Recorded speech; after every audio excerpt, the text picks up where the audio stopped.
Good morning, members. Good morning, everybody who's come out today to the meeting of the House Health, Finance, and Policy Committee. We have a quorum, and I would like to have a motion to approve the minutes of January 24th, please.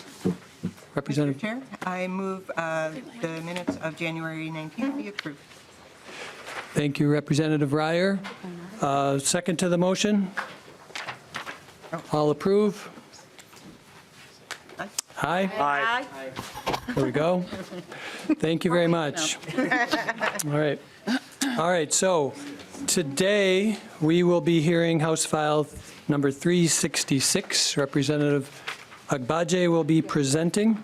The chair moves that House File 366 be re-referred to the Judiciary, Finance, and Civil Law Committee. And give Rep. Agbaje a moment here.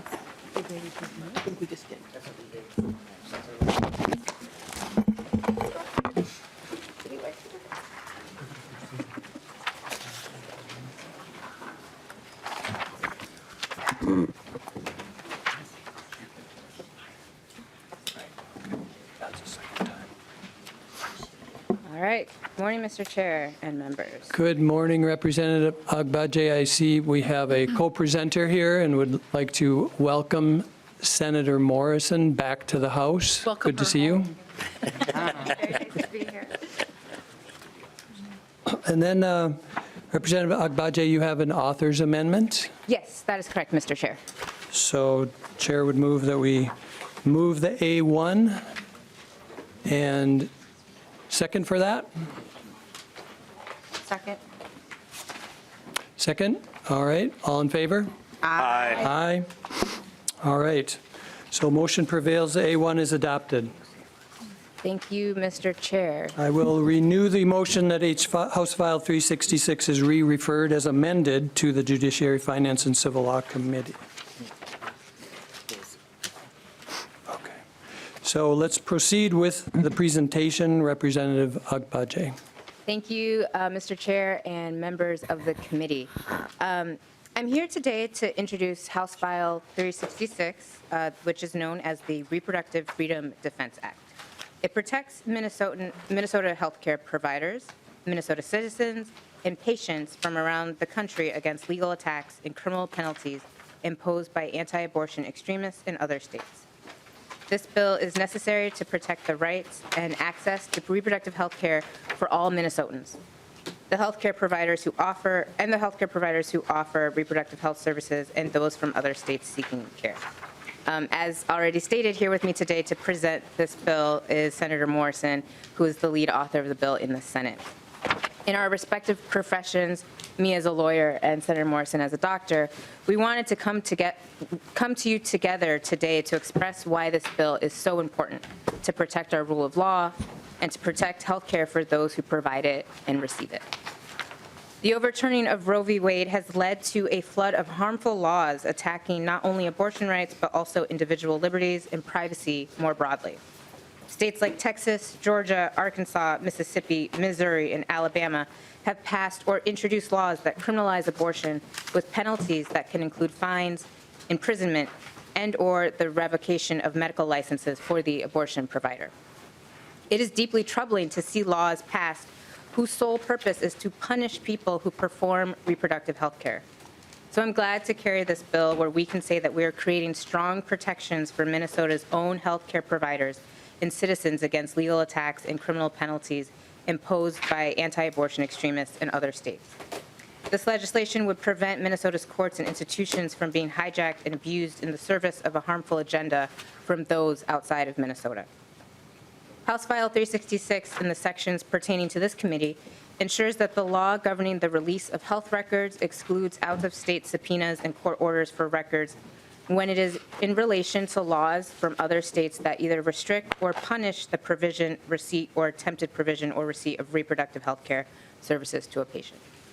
This ensures that disclosure laws cannot be weaponized for other states' prosecution of health care that is protected under Minnesota law. This bill also protects physicians, physicians' assistants, and nurses from disciplinary action and or not receiving a license solely because they may be coming from another state that has extreme anti-abortion laws targeting healthcare providers. Further, the bill protects Minnesotans from laws encouraging citizens to sue individuals for providing or helping someone obtain abortion care and allows anyone sued in another state under one of these laws to countersue in Minnesota to recover any costs affiliated with that case. It also ensures that Minnesota courts will not enforce out-of-state judgments for these types of lawsuits. So now I will turn it to Senator Morrison, who can describe the importance of such protection to healthcare providers in Minnesota and those who may be coming from other states or treating patients from other states. Senator Morrison. Thank you, Mr. Chair and members. I appreciate the opportunity to present the Reproductive Freedom Defense Act with Representative Agbaje. She explained the bill perfectly. I just want to add a few comments about what this bill means for patients and providers. I've been a practicing OBGYN for more than 20 years, and over that time, I've experienced a lot with my patients. I've had the privilege of being present for some of their best and most hopeful days and some of their darkest and most difficult. Obstetrics and gynecology is a challenging profession. You know, people often say to me, "You're an OB, you deliver babies, what a fun job." And when everything goes as planned, it is wonderful and miraculous. But pregnancy can be complicated. Sometimes people want or need to end a pregnancy for a myriad of reasons. I'm proud that in Minnesota, we are protecting people's ability to make their own private, autonomous reproductive health care decisions. But that is not true in all of the United States. Since the Supreme Court overturned Roe versus Wade with the Dobbs decision, states across the country, including all of the states that surround us, have either banned or severely limited access to abortion care. And since abortion care is an essential part of reproductive health care, people will seek care where it is available. So we're already seeing more patients from out of state seeking care here in Minnesota. We know that when states pass abortion bans, the burden is on patients who need access to essential, time-sensitive care, and the burden is on providers and clinics in neighboring states who take care of those patients. Patients deserve privacy, and no one should have their medical history used against them in a lawsuit or legal enforcement. And patients deserve community support from their network when seeking care. So we must protect those who assist patients in accessing the abortion care they need. It's the job of healthcare providers to use their medical expertise to care for their patients. We know and follow the law and regulations in our own state, but we aren't lawyers and shouldn't be expected to follow radical and extreme legislation that other states are passing. In addition to the protections that Representative Agbaje mentioned, our bill also ensures that doctors and nurses that come to Minnesota to practice are not penalized by our Board of Medical Practice for convictions in other states who have implemented restrictive reproductive health care laws. Our bill also excludes reproductive health care related charges from Minnesota's Extradition Act, so that Minnesota will not deliver a person charged with the crime of providing abortion or other reproductive care to another state under an extradition order. We simply cannot allow other states' dystopian and draconian laws to harm people here in Minnesota. It also protects people from being arrested in Minnesota under other states' restrictive reproductive health care laws.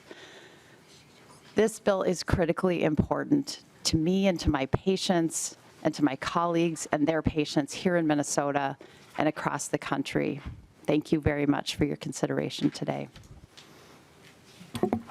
Thank you, Senator Morrison and Representative Agbaje, for the presentation of the bill. We will move to testifiers if you're ready for that. Yes. First up would be Dr. Joseph Nelson.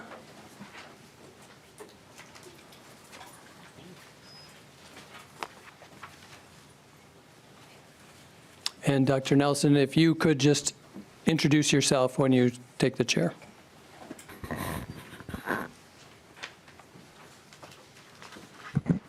Hello, good morning.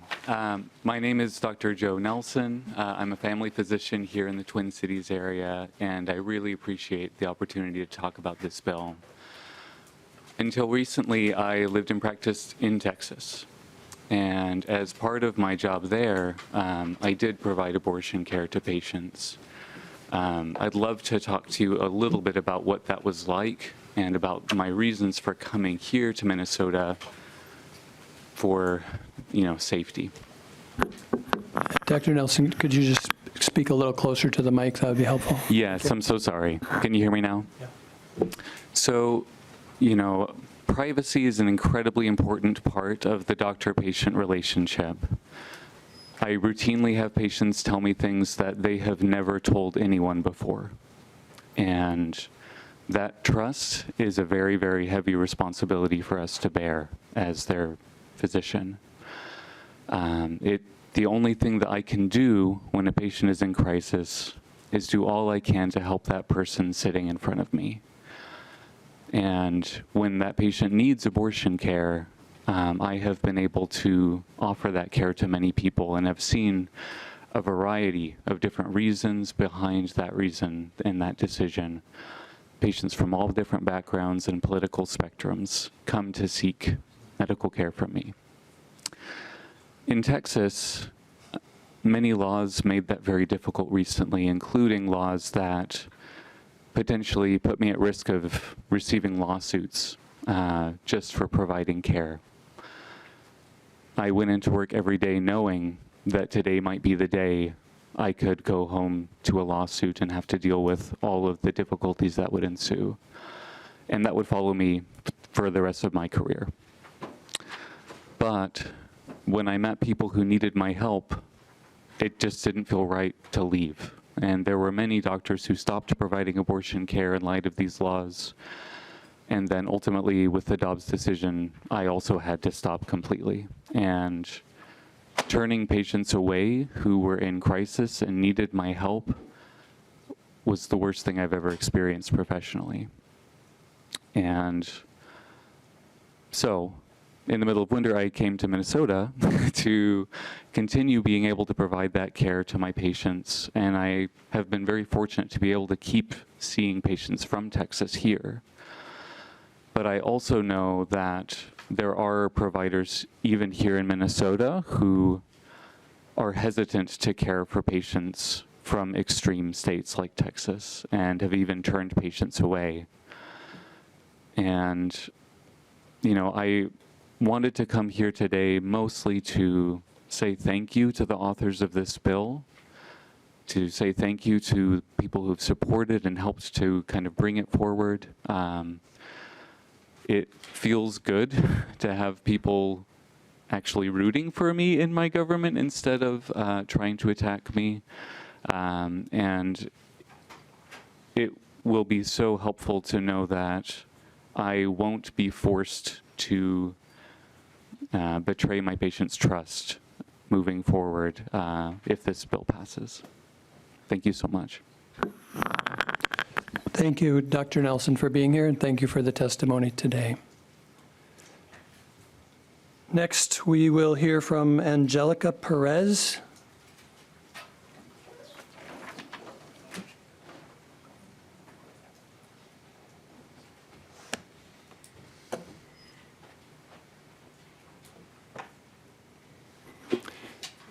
Welcome to the committee. Could you please state your name for the record, please? Yes. Hello. I am Angelica Perez, and I am here today to provide testimony in support of House File 366.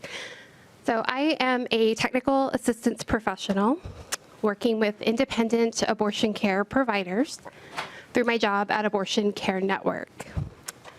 We are a national membership organization of independent abortion care clinics and their allies. However, I call Minnesota my home. And that's what brings me here today to speak with you, members of the committee.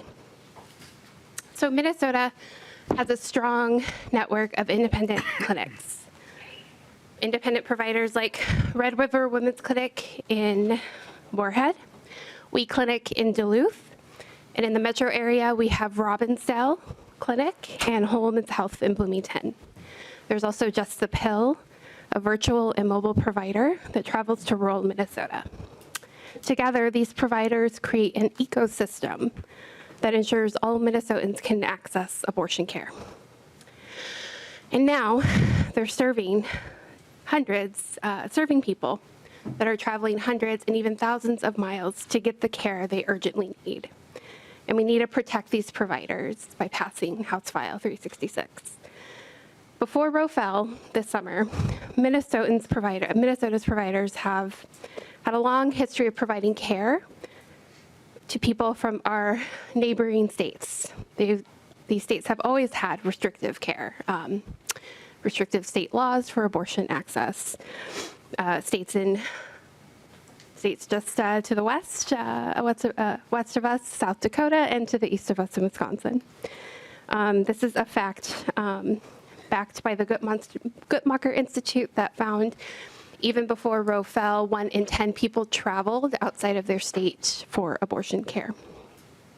Only now, our state is seeing patients from what we call banned states or restrictive states. The hashtag WeCount, a study from the Society of Family Planning on the number of abortions provided since Roe fell, found there was a 24% increase in abortions in Minnesota from July through August of last year.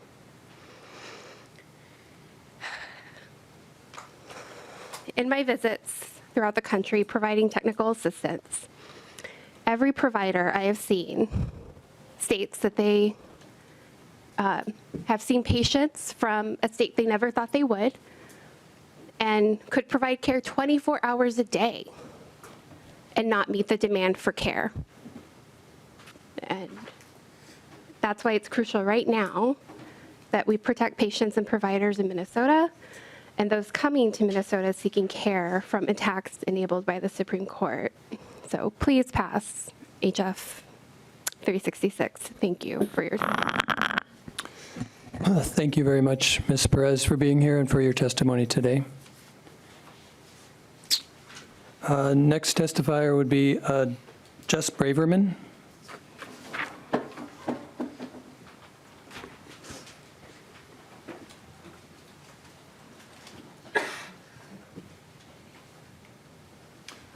Would you please state your name for the record, please? Sure. Good morning, Chair and members of the committee. My name is Jess Braverman, and I'm the Legal Director of Gender Justice, a legal and policy advocacy nonprofit dedicated to advancing gender equity through the law. I'm here today to support HF 366, the Reproductive Freedom Defense Act. We are deeply concerned about the impacts of the U.S. Supreme Court's decision to overturn Roe v. Wade and the attack on abortion rights, individual liberties, and privacy around the country.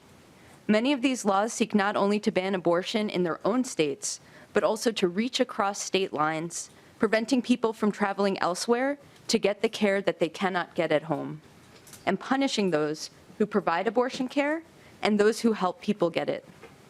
The goal of these laws is to scare providers and patients and ultimately stop all abortions wherever they occur. Our state has the responsibility to protect Minnesotans from the extreme abortion laws of other states and protect all who travel here to seek care.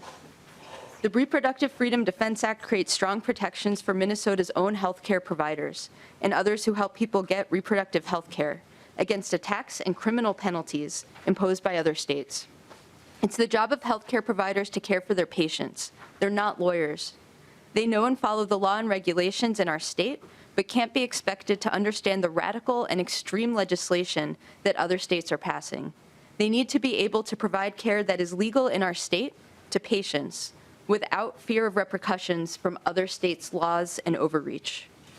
To protect providers and others helping people receive abortion care, HF 366 ensures that having been disciplined or convicted in another state for providing reproductive health care that is lawful here in Minnesota is not a cause for discipline or withholding of licensure by the Minnesota Board of Medical Practice. The bill protects Minnesotans from laws encouraging citizens to sue individuals for providing or helping someone obtain abortion care that is legal in Minnesota. It protects individuals from being delivered to another state under an extradition order for providing an abortion, and protects individuals from being arrested here in Minnesota under out-of-state laws related to abortion care. The RFDA protects our rights, privacy, and dignity.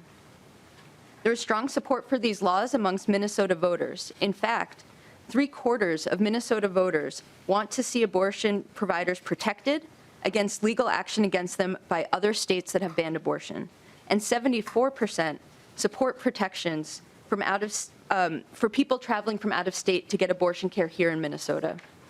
It's crucial to act now to protect patients and providers in Minnesota and those coming to Minnesota seeking care from the attacks enabled by the Supreme Court decision. I urge you to pass HF 366. Thank you very much. Justice Braverman, thank you very much for the testimony. Committee thanks you. We can move to any public testimony. I don't have any on the docket, but if there is anybody who would like to speak on this bill, now would be the time. Seeing none, we do not have any amendments filed, so we can move to member questions and comments. Representative Quam. Thank you, Mr. Chair. And looking at the bill and the write-up, I'm trying to get some clarity because too often we generalize and don't cover all the outlying things. And in the write-up, it indicates was convicted in another jurisdiction of a felony for providing reproductive health care services that are lawful in Minnesota. Now, providing services, but in the activity of providing services, if there is a error or malpractice, then they can be convicted of a felony for that while providing those services. I'd like to have some clarity that we have, we don't give an out to someone from another state that's been convicted of malpractice while providing these specific services in another state. Representative Agbaje, would you like to respond to that? Yes, thank you, Mr. Chair, and thank you, Representative Quam, for the question. That's actually a really good question to clarify. So in this bill, it is very specific only to states that have restrictive laws on abortion. So if the issue is solely just because the provider was providing an abortion, those types of claims would not be able to be heard in Minnesota. If there is a claim specific to malpractice, malpractice is still going to be malpractice. And so those are covered under different laws in Minnesota. As a former malpractice litigator, I'm pretty familiar with them. And so if we do have a case of a physician or a provider who is actually doing something wrong in their care of medical services, those cases can still be brought. Thank you, Representative Agbaje. Follow-up? Representative Quam? Mr. Chair, to that, this is not just, part of the bill is things happening in Minnesota. Other part is repercussions of license activities outside the state of Minnesota and how we would treat that. And the response I heard did not give clarity that we don't have.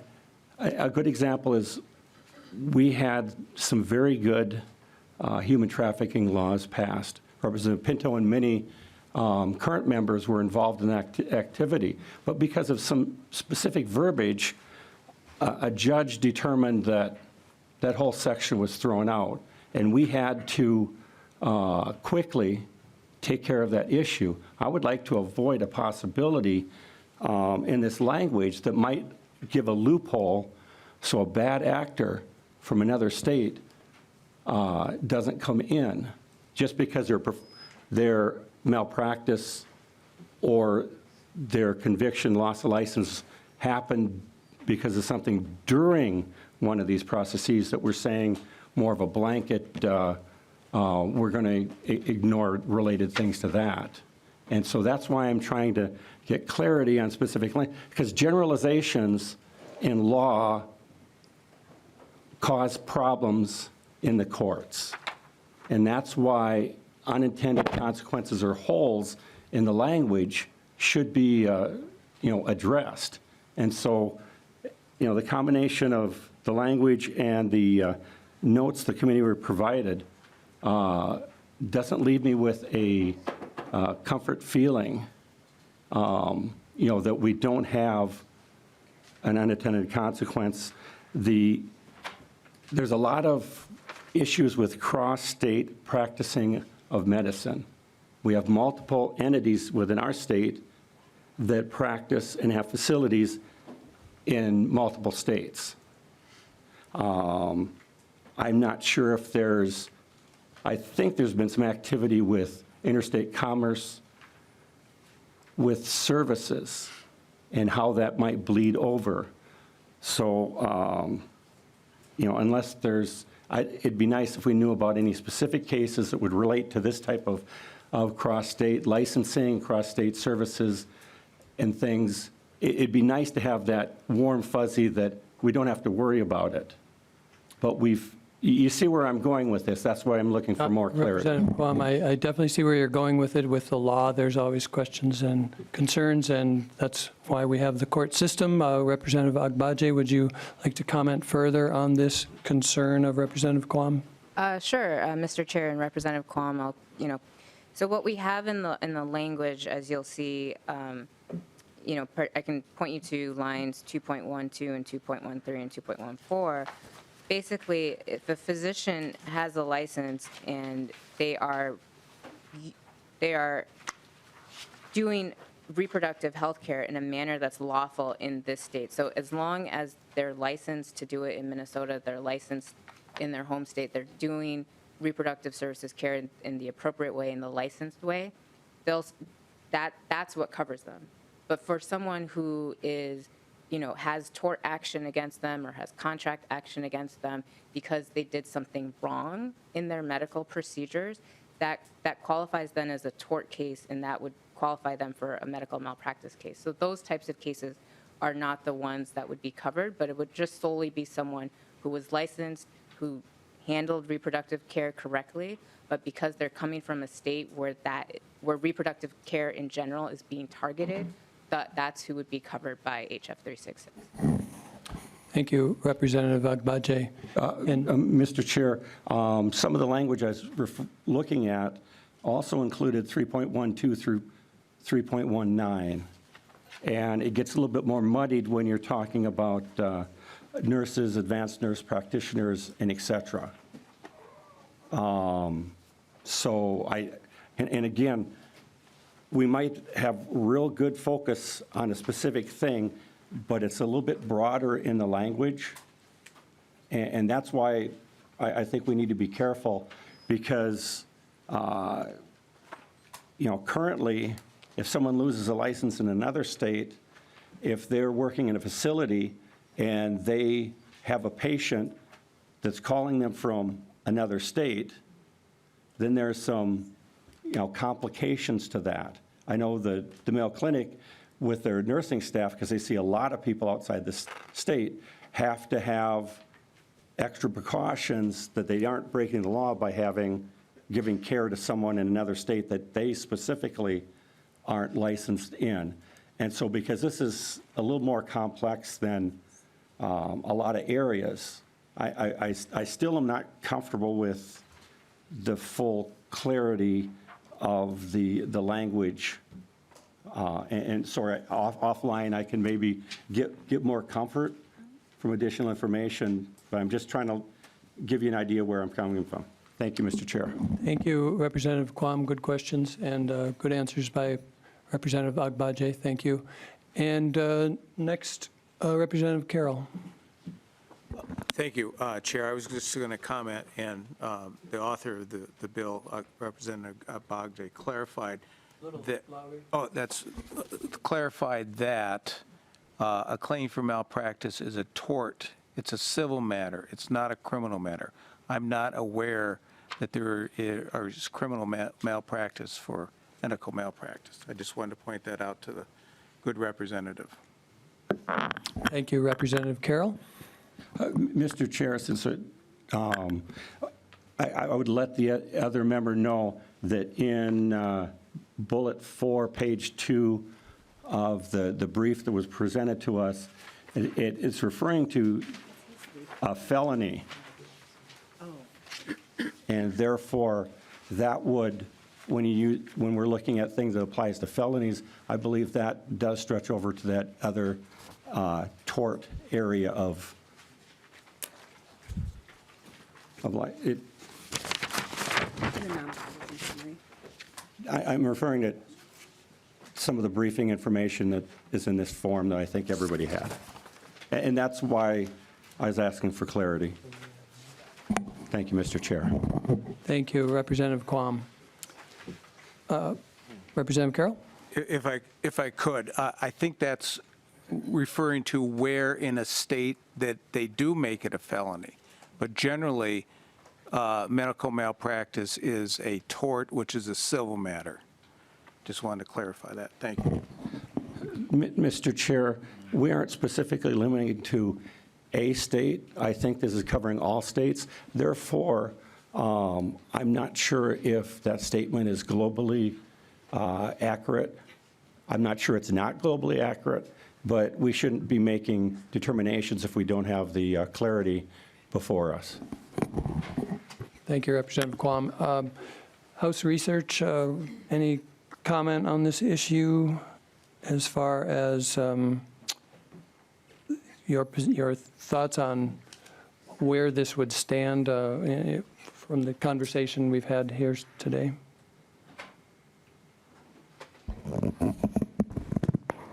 Mr. Chair and members, I'd say that sections 2, 3, and 4 of the bill limit the ability of boards to discipline the professionals that they regulate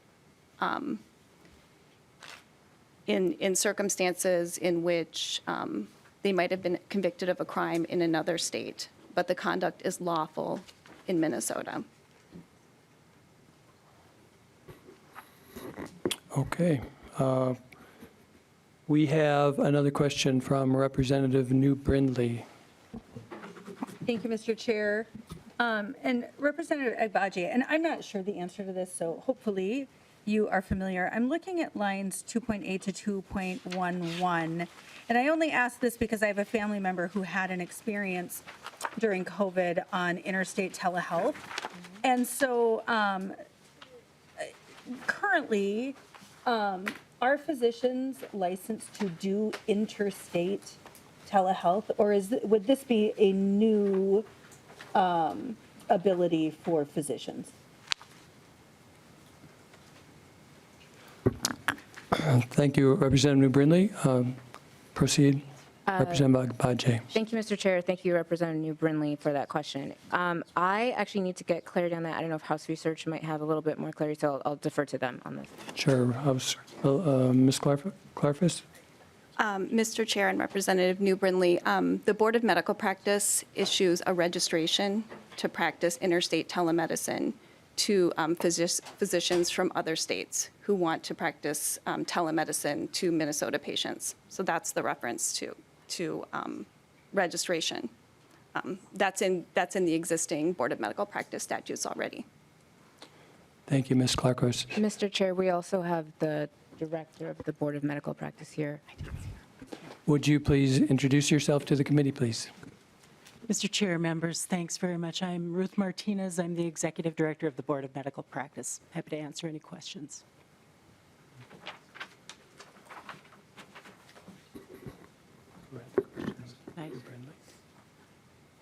Representative New Brindley, did you want to restate the question to Ms. Martinez? Yes, thank you, Mr. Chair.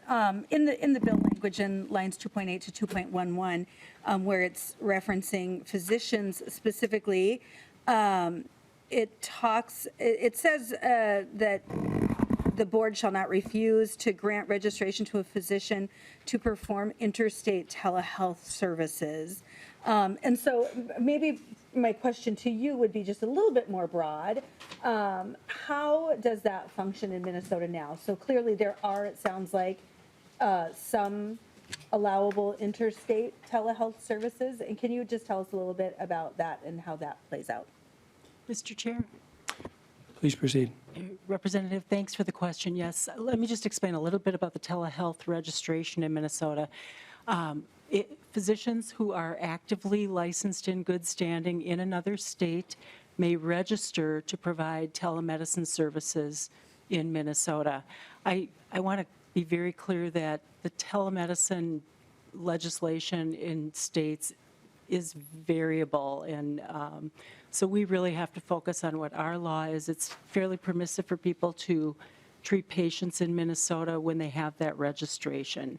Anyone with a full license in Minnesota can provide the whole breadth of medical practice, and we do have a couple of exceptions in the telehealth section of our statute that allow some intermittent care without registration or full licensure in Minnesota for exceptional circumstances. But essentially, if someone is licensed in good standing and registered in Minnesota as a telemedicine provider, they may treat patients in Minnesota.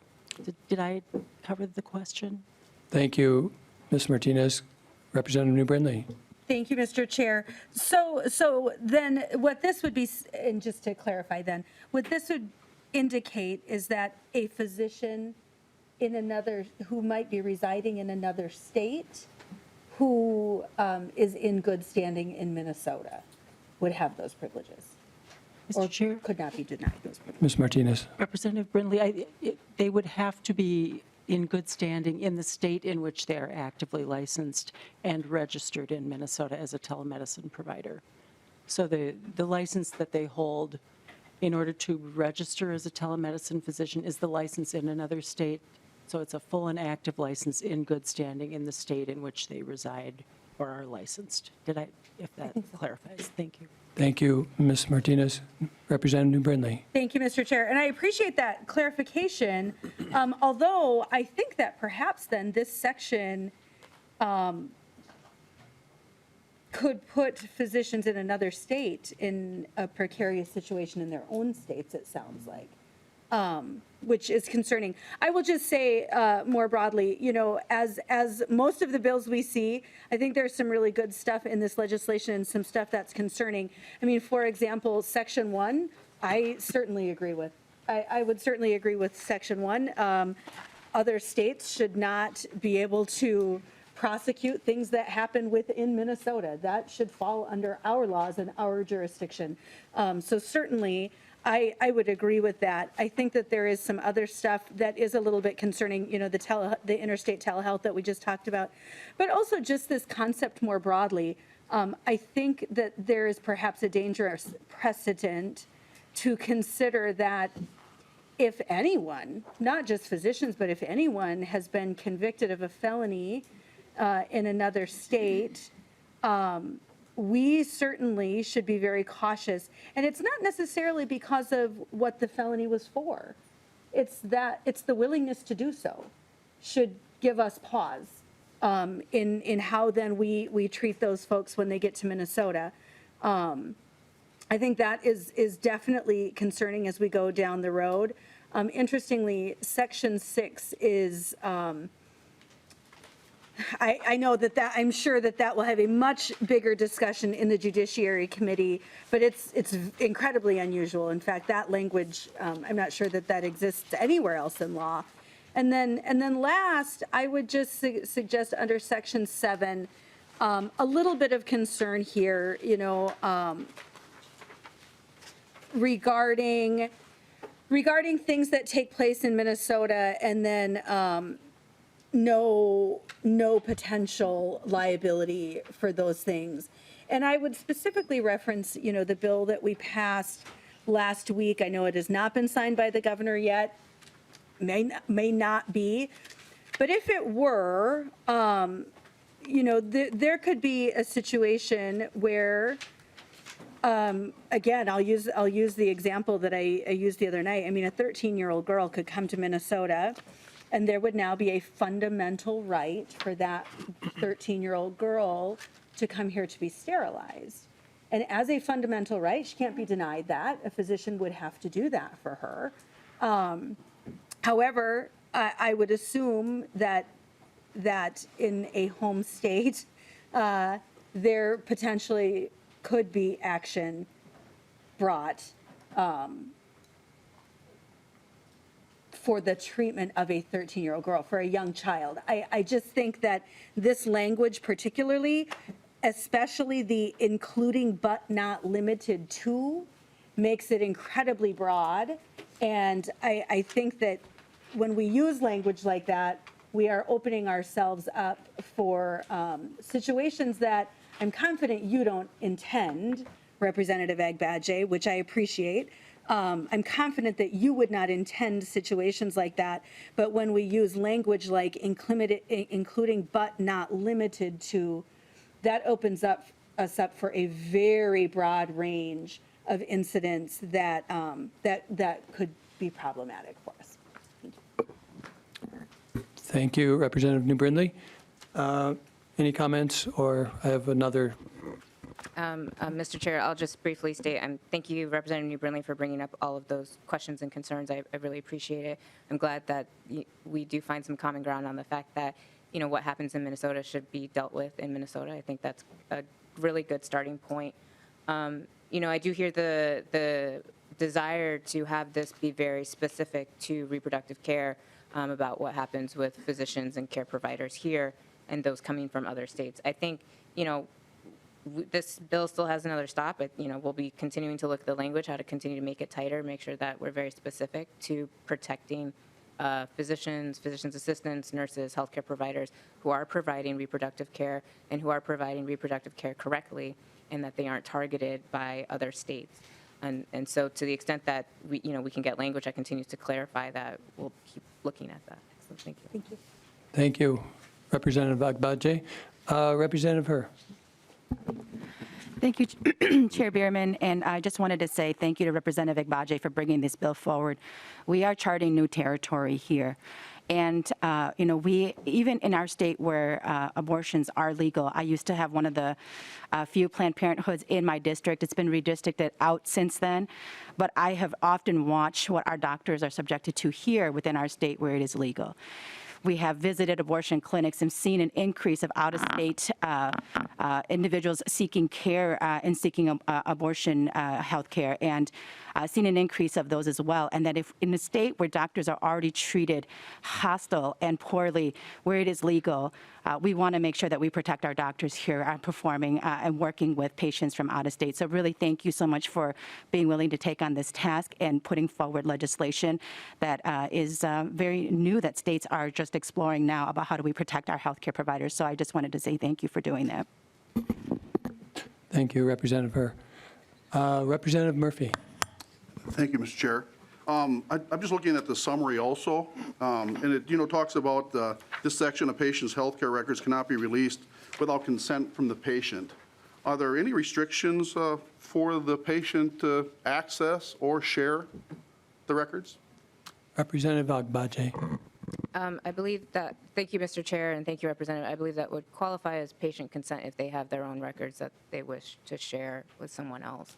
But this is really just prohibiting subpoenas from states that, restrict abortion, restrict reproductive health care rights, that they cannot come to Minnesota seeking those records without the consent and permission of the patient. As a follow-up. Representative Murphy. Do you know if there's any records that a patient does not have access to? Or there's certain records that, for whatever reason, they don't have access to? Representative Agbaje. Mr. Chair and Representative, I guess I'm not quite following the line of questioning. If a patient, most patients do have access to their medical records, whether through a portal or by requesting it from their doctors. So if a patient wants their own medical records, they are usually, in most cases, able to receive them. Thank you, Representative Agbaje. Further questions? Yeah. Just as a follow-up, I had talked with a person that had an abortion over the summer, and they had asked just to be able to see the aborted baby after the procedure, and that wasn't something that they were allowed to do. And I was just curious if that's part of that healthcare record, if they should have been able to see it. Representative Agbaje. Thank you, Mr. Chair. Thank you, Representative. To me, that doesn't sound like an issue about healthcare records. Usually it's like the record of the procedure that happened and medication that was provided. I'm sorry that happened to someone that you know, but this law is really just looking at, the records that we have, the paper records, any visual records or any screens or scans. Those are the types of things that a patient would need to consent to before an outside third party could receive them. Thank you, Representative Agbaje. Further questions, Representative Murphy? No, thank you. All right. Next, Representative Nadeau. Thank you, Mr. Chair. I wasn't going to talk about this bill at all, but there's something that's, because I do find areas in here that I agree with, and so I think from that standpoint, moving it forward. And I recognize that we're also limited to sections 1 through 4 in here, but there's one thing that just keeps coming up, and I just need to ask. And I understand that the focus here is reproductive care, and I understand that there's a lot of people here and in support of this bill who are beyond able to comprehend another state that wouldn't believe what we believe. That being said, the thing that is I'm wondering about is, why don't we trust the board to make appropriate decisions? Why are we limiting? I mean, the scope of practice for doctors and nurses is massive. It's far beyond just reproductive care. We're going to trust the board to make those disciplinary decisions, those licensure decisions in other aspects. You're intending to carve this out and say, you know what, in this area, we're going to restrict the board from making a full investigation and making a determination on licensure or disciplinary action. And if I have that wrong, please tell me. I feel like that's what we're trying to do, to move, maybe to move the needle further, faster, and that might be important. I mean, and I wouldn't disagree with that possibly, but I'm wondering why we're not trusting the board to make a decision on their own in this matter. Why we're restricting the board. Thank you, Mr. Chair. Representative Agbaje. Thank you, Mr. Chair, and thank you, Representative Nadeau. The purpose of this bill is really to ensure that those who practice in Minnesota, who have received a license in Minnesota or are registered to practice in Minnesota, that they can move forward with the reproductive health care that they know how to do. And so we want to be sure that they're protected in Minnesota, especially if they might be coming from another state that, as you said, doesn't have the same laws around reproductive health care that we do. And we've written this bill in a way that it's tailored to only address whenever there are, whenever really there's like a conflict of laws in the reproductive health care space. It's not about how, again, if a medical provider is doing something wrong and they have torts against them, that's separate. That's handled separately. That's different. There's no get out of jail free card here. But if it's an issue that you have someone who's a licensed healthcare provider is providing reproductive health care, but they're coming from a state that restricts that, we want to be sure that they're protected here in Minnesota so they can still provide that reproductive health care to their patients. Thank you, Representative Agbaje. Follow-up, Representative Nadeau? Yes, quickly. And I think I understand that, and I appreciate that.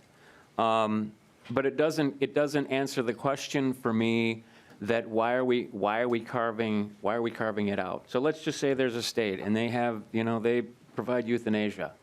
And that doctor comes here and wants to be licensed here. It just seems to me that the board would not make those decisions in a random and haphazard way. I think they would take those things into account. And maybe it's just a disagreement at this point, and I'm gonna stop because I didn't intend to speak to it. I just feel like we need to trust those boards to make those decisions. I mean, I heard last week that there shouldn't be politicians standing over the shoulders of a doctor. I heard it 14 times, and here we are. Politicians are stepping in here and saying, you know what? You guys decide what you want to decide, but when it comes to this issue right here, we're going to help predetermine how you're going to discipline licensed professionals in this industry and when you're not. So I guess that's it. That was my comment.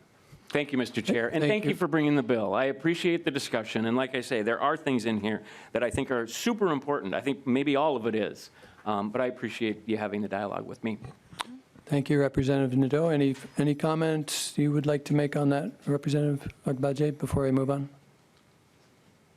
I think, Mr. Chair, I'll just say that, this doesn't take away a board's ability to pursue disciplinary action when there's a tort. But all this is doing is that if the only reason someone has been disciplined is because they've provided the appropriate reproductive health care, then that's something that needs to be protected in this state. Thank you, Representative Agbaje. Representative Berryman. This is kind of on what Representative Nadeau started about, but I'm envisioning how we keep saying other states.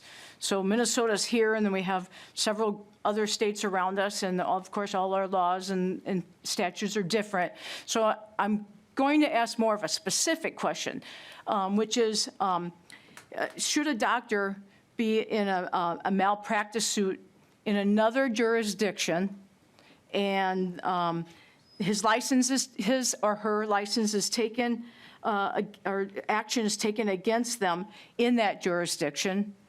How would this bill interact with the doctor's ability to become licensed in Minnesota?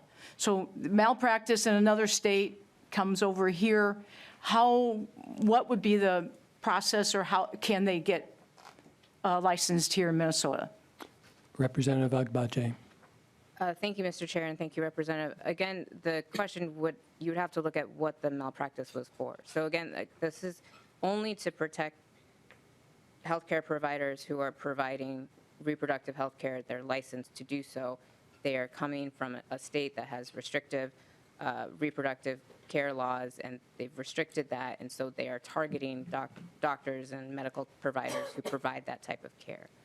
If you do have a malpractice tort that is separate, that is not covered under this, because malpractice is still malpractice.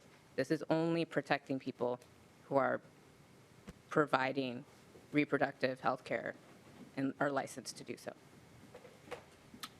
Thank you. Thank you. No further questions? No, thank you, Chair. Representative Breyer. Thank you, Mr. Chair. Thank you, Representative Agbaje.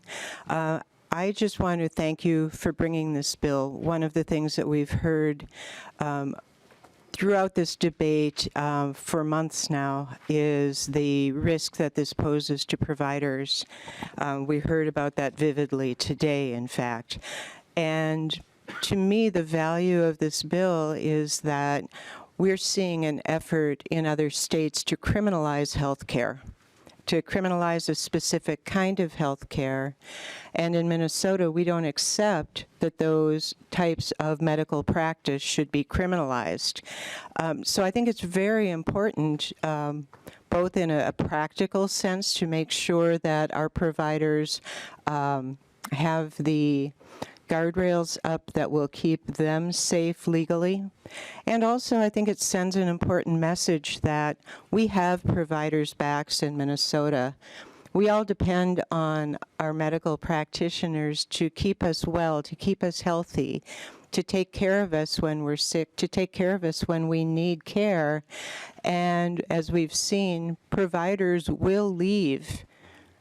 They will leave if we don't set up conditions where they can flourish and perform their tasks to the best of their abilities. So thank you for protecting our providers, including the physician's assistants, including the nurses, and all of those who are looking out for us. Thank you, Representative Breyer. I don't see any other further questions, so we'll move to final comments by the author. Thank you, Mr. Chair. I really appreciate the discussion today from members. I think it's really good to, go through this language and kind of bring up different issues. And, I've taken some notes that we'll be taking back as we continue to move this bill. But what I really want to say is that we're in a time now where Minnesota is essentially becoming an island in the upper Midwest when it comes to providing abortion and reproductive care. And it is critical that we act to protect patients and providers in Minnesota and those who are coming to our state to seek that care. We know that this is care that's necessary. It's healthcare. It's what is required of people who seek this out and who need this in their lives.